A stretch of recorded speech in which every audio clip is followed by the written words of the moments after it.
السلام عليكم ورحمة الله وبركاته. اللهم صل على محمد وآل محمد. شلونكم حبايب قلبي؟ شخباركم؟ إن شاء الله الجميع بخير. البارحة ما كملت لكم الطبخ مالتي لأن الفيديو يصير طويل. هاليوم الجزء الثاني مالته راح أكمله لكم إن شاء الله. اللهم صل على محمد وآل محمد. هذا أنا جدر جاي فور، وشوفوا حبايب قلبي هاي آثار الطبخ. بقى هذا الكيس أنا عندي ما أكمله كله، راح أخذ نص من عنده. تمام حبايبي، هاي وياي جاي يساعدوني الأطفال. هذا اللحم عندي جبناه مثروم، يعني إحنا أخذنا اللحم بعد الذبح ثرمناه. هاي أخليه بالصواني هنا وأغسله أغسل بحيث يعني بعد ولا غلطة. هاي حبايب قلبي نظفناه. بعد ما أغسله وأنظفه يبتدي بالطبخ كالعادة مالتي.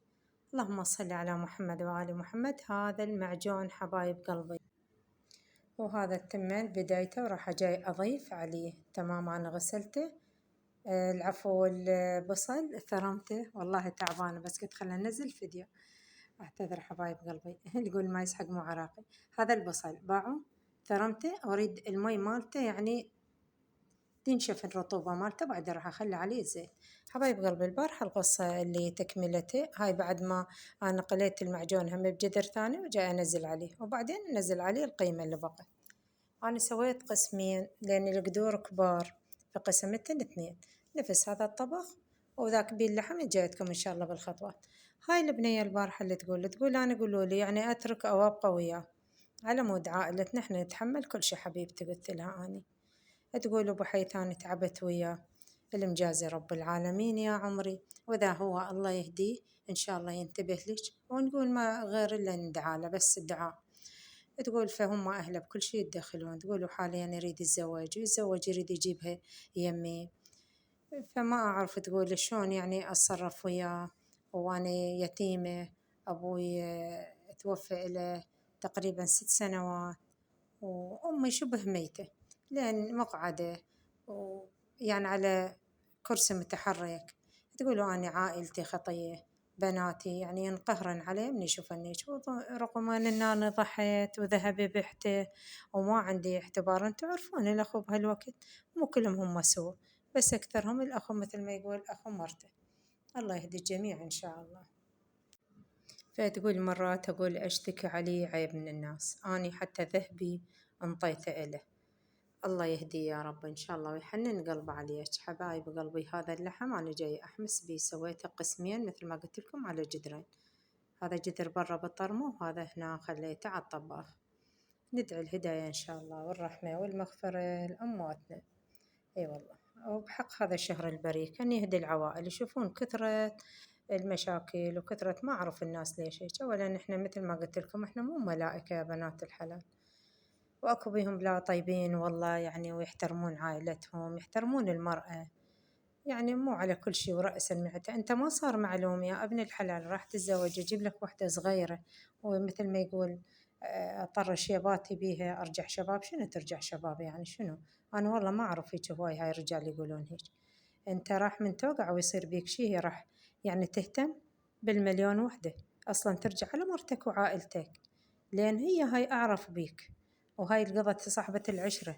ما يصير هيك يعني تنترك المرة من عتب. هاي اجت يمكن على مادة عنده على فلوسه، ولا هو يعني فلوس ايش اللي عنده، يخبصون ارواحهم لان هم ذولا خط يحسبون ارواحهم يعني من يملكون شيء قليل. قال لك ماكو هيك. يعني هاي جاي افرق هنا الحمص السلكته، لان تعرفون انا سويت قلت لكم 2 قدورة من هاي، وان شاء الله البركة خير وبركة ان شاء الله صحة والامان. اي والله قبل لا يجي النت، ولو اكو ناس تستعمله للشيء يعني اللي يفيد، والله خير من الله. هو تعرفنا على هيك وجوه طيبة، وهاي القناة مثل ما يقول قناة أهل اليوتيوب يعني فد أطيب ناس هي أهل اليوتيوب، كأنما عائلة صرنا. أنا أشاهد إيش قد قنوات والله، أحسب يعني حتى اللي باستراليا أشوف قناته أحسها كأنما عائلته وياي. يعني يوم ما أشوفهم ما أعرف كأنما مضيعة.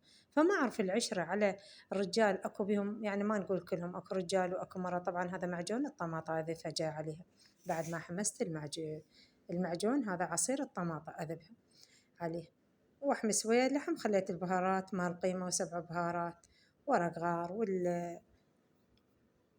النوبة وبصرة، وبعدين هم ضفت وياه. أقول شلون يعني تهون هيك العشرة على الرجال؟ أنت من تتركها وراح تاخذ هاي الصغيرة مثل ما تقول، هل هي راحت يعني من توقع يصير عندك شي راح توقف لك؟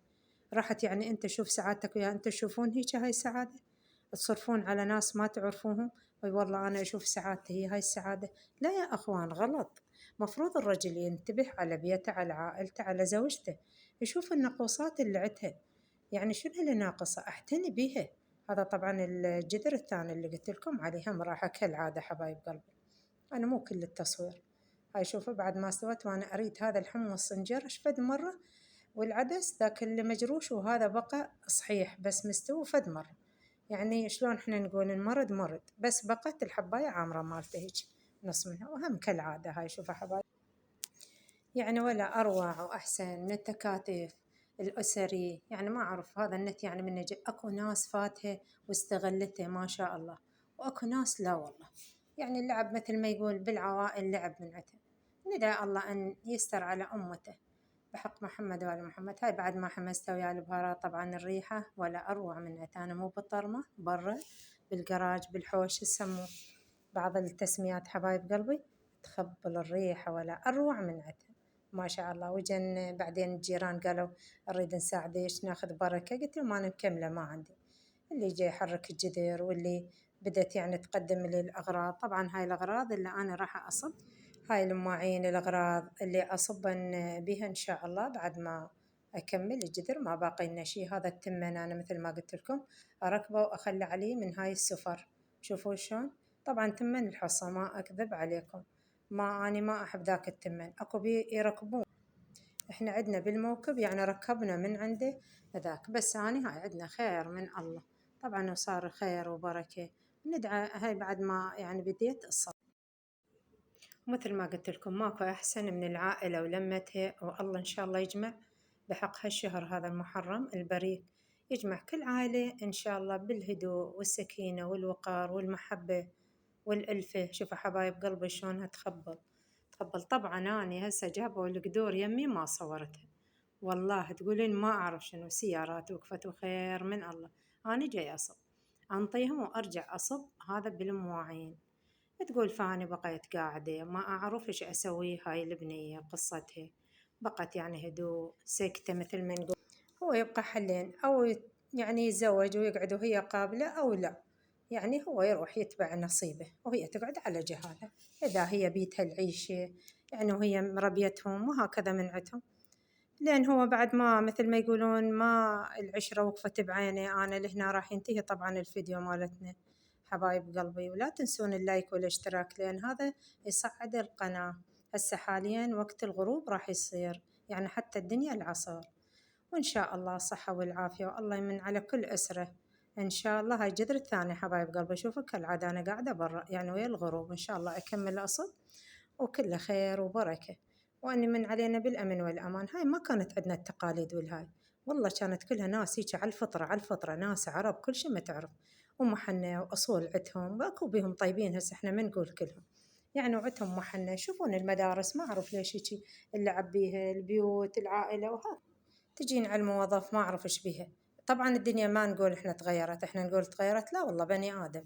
فهي الشمس نفسها، الشتاء والصيف نفسها، من اللي تغير؟ بني آدم. السلام عليكم ورحمة الله وبركاته.